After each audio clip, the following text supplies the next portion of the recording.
Good morning, this is Jack from Charting the Markets, and this is the pre-market webinar for the morning of Monday, the 1st of June. My disclaimer, I do this for educational purposes only. I'm here to share my technical analysis with you. I hope you can take some what I'm doing and learn from it, transfer it to your own charts, and I'm not here to issue trading signals. This is a video for paying subscribers at chartingthemarkets.substack.com.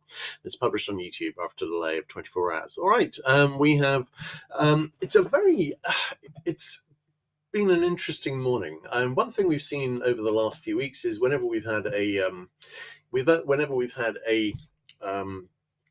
news that a deal is closed on Iran, and equities have gone up. And what's been interesting about this weekend was because a week ago, obviously we had the talk that a deal was very close. We went up from basically mid-20s to 59 on the odds of the Strait of Hormuz traffic returning to normal at the end of June. That's actually all gone, and we've made a lower low now. We have the deal has basically entirely collapsed over the weekend. Both sides are shooting each other, and really there's no deal at this stage, and the blockade is still tight, and so on. What's happened on equities? Actually, they've gone up. It's plus 17 at the moment. So oil has also gone up. But in terms of equities, did we see a pullback on that? We did not. I'm using as my chart of the day today. Hang on, wait a second. I'm using as my chart of the day today a very interesting chart, which is, hang on.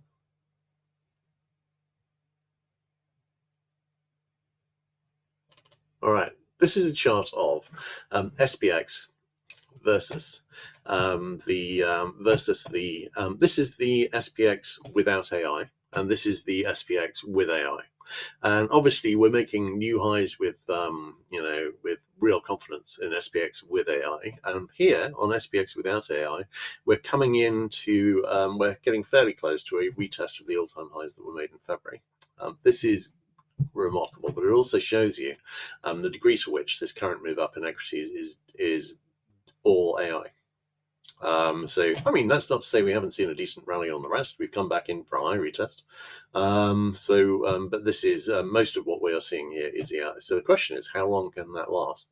But really, we're in what looks like a closing spike, and the question is, when's that going to finish? Now, in terms of short-term signs it's going to finish, we're beyond the stage where really I'm thinking this is a double top. And that's pretty much the case across the board. And we are going higher at the moment. It's hard to say when that will finish, but it's easier to say when it's likely to finish. And that is, I'm planning to do a post about it today. I need to get, I'd like to get a post out on various subjects every day this week. But I'm going to be talking about oil. And Chevron is basically saying that we've got a couple of weeks before stocks fall to a critical level where a supply squeeze will start. They're talking about basically this being a thoroughly interesting in the Chinese not particularly fun way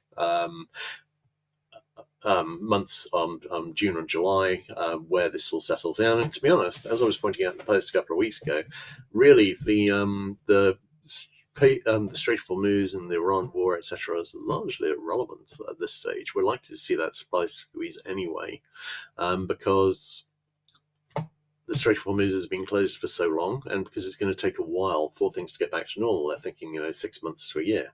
So in terms of oil, this is, once that supply really starts and we get back over to at least over 150 and make new all-time highs, excluding inflation across the board, it's hard to see how equities are going to continue going up. That will be a major shock to the system. So I suspect this hasn't really got more than 2 to 4 weeks maximum. I mean, Exxon was saying 2 weeks.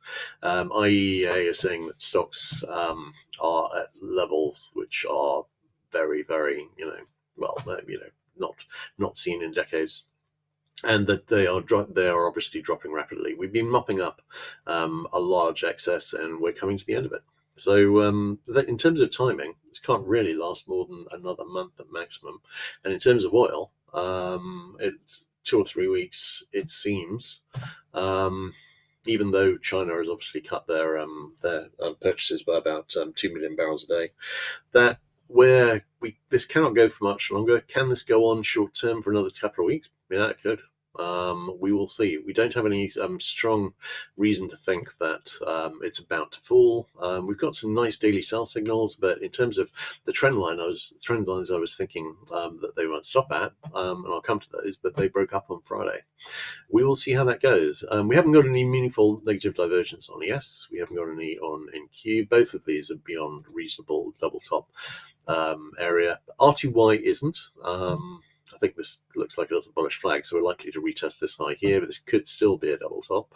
YM has gone higher, and I'm thinking on the chart there, this looks like a possible overall double top, but on the short term, I'm looking for possible resistance trend line, and I'm going to be looking at candidates for that. We're pretty close to a new all-time high on DAX. At this stage, I'm really expecting to see a retest of that too. Yes, TX, we've already got that. Don't really have a double top set up here anymore. Nikkei is going higher. No current negative divergence, and do we have negative divergence there? No, we don't yet. We shall see how that goes. But I think in terms of when this is likely to end, I'm mainly watching oil. But because at the moment equities have gone beyond the stage where it's giving us any decent short-term signals. So I think really we could go up another couple of weeks, maybe 3, possibly even 4, but we'll see how it goes. The other one I was looking at, and it doesn't necessarily mean an awful lot, and I've seen a lot of very rare things happen before. This was an interesting chart. And this is a look at from 1950. Don't know why they didn't round this back to 1925 actually, because that's pretty much when the SPX started. But this is since 1950, the months of the year in which the high for the year is made. And you'll notice that the only one which is a 0 is June, which is interesting. So I'm thinking we may well be making a major high here. We could see, but we had a topping process. We had a nice looking head and shoulders. We rejected from that and went up through it. We'll need to develop that again, I think. So we'll see how that goes. All right. In terms of the charts here, in terms of the daily chart, we've got an RSI 5 sell signal fixed, and that's unlikely to fail, and the same for the one on NQ, but the possible RSI 14 sell signal is where we can get much more upside, and we can actually lose that divergence. But the main thing that's happening here is we're going through this resistance, and that's from the April low last year. In terms of the bigger picture chart here, going from 2022, we also are breaking over that. We broke over both of those on Friday. We will see how that goes, but if it's not going to turn at that trend line, then this would look like a bearish overthrow. When would a bearish overthrow finish? Well, that's hard to say. So it could go significantly further than it's gone now. So the obvious place to reverse, which we were hitting last week, we've broken through. In terms of NASDAQ, times on various timescales, we are going through the resistance trend lines as well. In terms of the from the April low last year, we again went through that on Friday. We were worrying at the edges of it on Thursday, but we went through it on Friday and closed above it. This, I think, is a bearish overthrow, but we will have to see where it goes. I think, could we lose the RSI 14 sell signal? Yes, it would require a genuinely heroic move to get to fail this RSI 5 sell signal, which I suspect will be on the board until it plays out. No current divergence on the hourly charts here. We have got on the Qs chart a rising channel from the March low this year, which is a very, very tight channel, and I'm wondering about that, because if we aren't going to see a breakdown from this, then obviously we could find ourselves in the 750s pretty soon, and this has been a pretty wild move, so obviously that is on the cards. In terms of Dow, we retested the high, we got a possible double top here.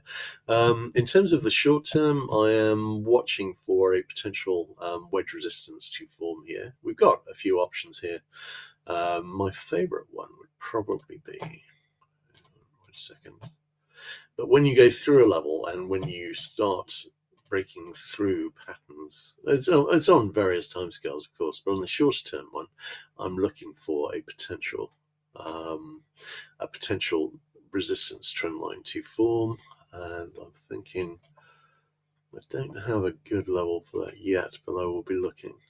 Sometimes it's hard to see these things unless you've actually made a high, and then you can see what happened. But obviously, the aim is obviously to try and see that earlier if you possibly can. But I'm not seeing a really obvious trend line for this here. But my favourite one would probably be there, which we are not far away from. So I'm going to put that in and put it in and dotted as a potential. But that doesn't have us going an awful lot higher, but it has us going some. In terms of the daily chart, we've got a possible RSI 14 sell signal brewing, but no signal here. We've got a nice overall potential levels top still here, but in the very short term on the 15-minute, obviously we lost that a while back. So we shall see. In terms of IWM, we're up at trendline resistance and starting to break through that slightly as well. And we've got an RSI 14 sell signal fixed here. That doesn't look in much danger at the moment. Obviously, this doesn't really include much AI, so I'm not expecting to see an awful lot of upside on it. In terms of DAX, I'd like to see a retest of the high, and we're pretty close to delivering that. And Nikkei has already retested the high and hasn't gone through its trend line yet, but we're very, very close to a test, and I'll be watching that with interest. All right, great. Let's have a look at DX. DX, we've got a double top which is broken down with the target in the 98.2 area. Now, if we're starting to see oil turn here, and we could be probably coming to that, then I would expect more upside here on the dollar, because what we were seeing last time was when the oil was going up, dollar was going with it. So I think we're waiting for oil to turn. There is some reason to think it might be doing that here, not just because the deal has failed, but because of the reaction to the deal. Because we saw oil fall incomprehensibly, really, 10% on all the deal talk last week, even though actually I don't think the deal and the opening of the Strait of Hormuz at this stage would make any difference to the supply shock we're likely to see on oil later this month. But we will see how that goes. I think this is a bear flag likely forming on ZN. On ZB, I think we've got the same on ZN. I think in terms of the oil chart here, we've got Brent, we've got a falling wedge here which is breaking up. This could expand into a larger pattern, but obviously we made the head and shoulder target here, and I think this may be turning, and I'm watching for what would very possibly be an inverted head and shoulders form here. We haven't quite reached either possible neckline at the moment. I'm wondering about the same on CL, although this could just break up directly. But ideally, this would head back up into about the 94.5 area, pull back for a deep right shoulder, and then go up. Although, if we were to see a nice-looking reversal move on the bigger picture, I'd like to see a retest of the low. I don't know whether that's really on the cards, though. Looking at HO, broken over declining resistance. RBOB, broken over declining resistance, such as it is. I haven't drawn that in because we haven't really got a decent resistance trend line here, but whatever it is, it's broken over most likely. This kind of looks like a bear flag forming, and I hope it is, because I'd like to see low retests. NG, we came up, retested this low. We've got a little level top, which is broken down. That's got a target in about the 3.15 area. That would be about a 50% retrace of this move. We could find support there, or we could head back and retest the lows. We shall see how that goes. In terms of GC, if we're seeing oil go up, that would tend to be suggest weakness, but we do have, I was talking about on the bigger picture webinar last night, we do have a daily buy signal fixed on GC, and some indications that we might see this go a bit higher. We shall see. My concern is that once we see oil turn seriously in 2 or 3 weeks, that at the moment the correlation here is that gold would go down. What I'd like to do is I'd like to see this be a flight to safety, a destination. I'd like to see it go up.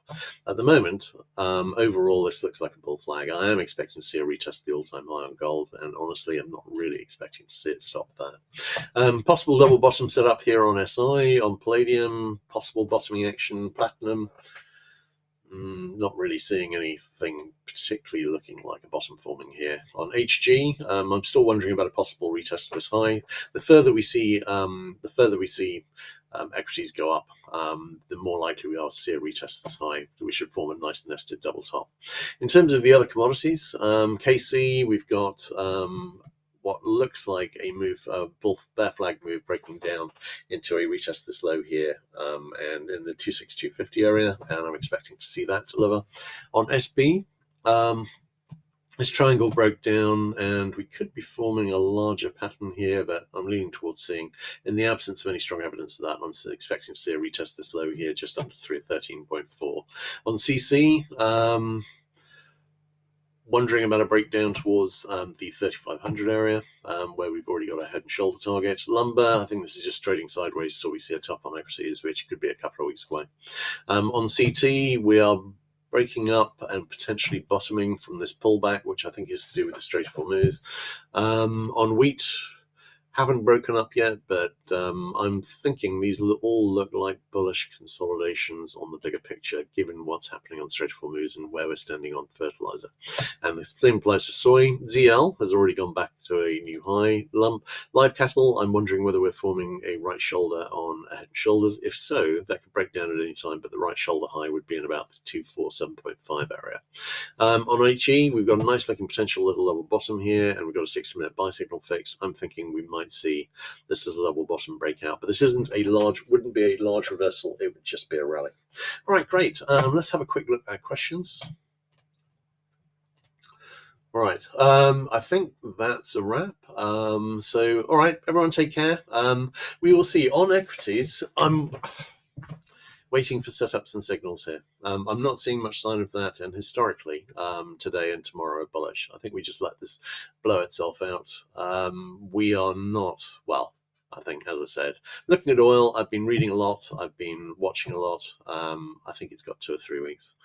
We could do some damage to the upside on equities in that time. I don't think we're likely to see an awful lot lower on oil, and we'll see how that goes. All right, cheers, guys. Catch you tomorrow. Everyone take care.